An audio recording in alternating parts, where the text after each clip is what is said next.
now we understand, obviously, so there are so many different levels of this loss of meaning in the industry. It's all very Obviously, layered. one, it's like, it starts with you, you know, there's this sort of, we have choice between going one route or the other, you know, at the beginning of the 80s with this, what just Antonio said, with the rise of the middle classes and the rise of meritocracy and pushing the products through the consolidation of the luxury industry, we obviously took the choice of going the second route, which like ultimately stripped away meaning from luxury.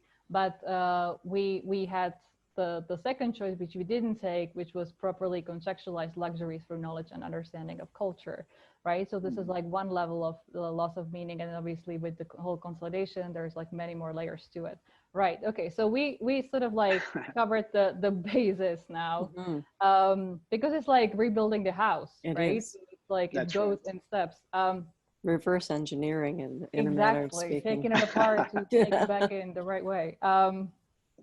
Okay, so, right, so we now know where we stand with this like historical loss of meaning and the consolidation. Now add to this mix the COVID pandemic, right? Yes. And where we are right now, and how there was already, when I wrote the report last year, there was already a lot of cultural complexity and the disruption in the luxury industry due to digital and technology, due to like cultural diversification and different cultural shifts, just like disintegrating basically the meaning of luxury. And now adds to that the COVID pandemic, which we are now, you know, venturing inward, you know, to the soul essence, retrieving what really matters to us.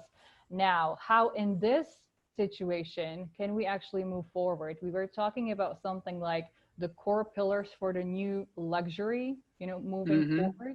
So what do those look like? Well, first of all, before discussing the core pillars, or what I believe are the core pillars, in my opinion, talking a little bit about the impact of the pandemic in the luxury industry. This impact is not, I mean, first of all, not all luxury is alike.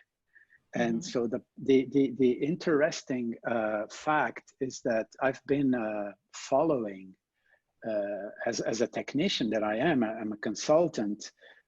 So I need to be updated in my knowledge for my clients. And so I've been reading a lot and following and talking to brands and understanding the impact in their businesses. And what I understand is that there are different impacts.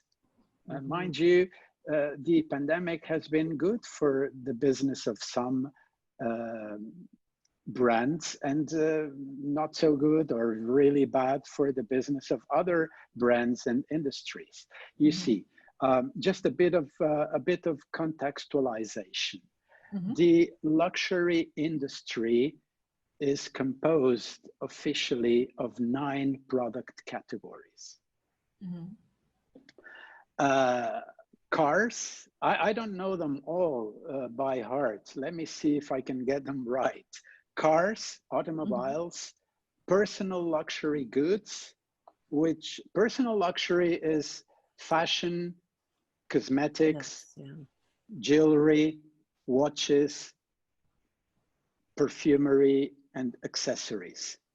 And all this together, personal luxury, worth half of automobiles. So the category number 1 is cars.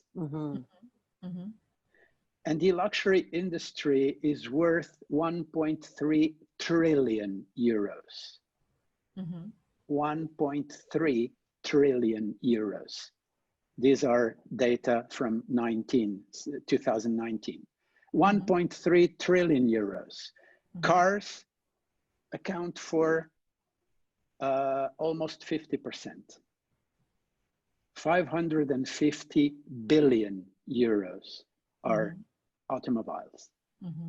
Bugattis, Ferraris, Porsches, Bentleys, Rolls Royces, and the like, and Maseratis, and then personal luxury accounts for half of cars, 200 and 270, 280 billion euros of turnover. And then category number 3 is hospitality. Number 4 is either wines and spirits or fine dining, I'm not sure. And then you have arts and antiques, and then you have private jets and yachts, and then you have interior design and furniture. Sorry? I'm sorry? What's that? And then you have cruises and so on. So impact, private jetting and yachts, sales have been increasing. Because those who can, they don't want to fly commercial airlines, and they prefer to fly private.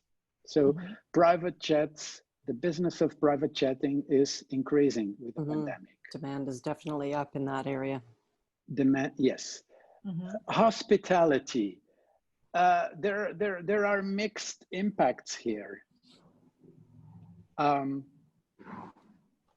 Seaside and city hotels are suffering a lot, whilst countryside resorts are having increased demand. People want to go to remote locations, to go to the green fields, to go to up the hills, to the countryside, and move away from the crowds. So there has been, and for real estate as well, I mean, the impact of real estate is, it will be more, the impact will be greater in the big cities, and the demand will grow for countryside real estate. Oh yes, I read in Forbes, in fact, that the wealthy are moving out of the cities in droves. Exactly, I read that report yesterday as well in Forbes. So the wealthy, that was a report made by UBS, the Swiss bank. That's right. And they interviewed 4,000 to 5,000 high net worth individuals, and half of them, 47% of them, said they want to move away from the big cities for good, permanently. And they are buying properties, they are buying houses in the countryside, and they're moving away from New York, London, Paris, Tokyo, Milan. And so wines and spirits, the demand is growing. Cars, the demand is stable. I've been talking to car people, and it's amazing. They keep on selling cars. So the big impact is in fashion. Fashion is supposed to lose 25 to 30% of their business because of the pandemic. But hospitality, mainly seaside hospitality and city hospitality, is suffering a lot. Fine dining is suffering a lot. The restaurants are empty. But private jetting is growing. Wines and spirits is growing. Countryside hospitality is growing. And so the impact is different. Depending on the product category you're in.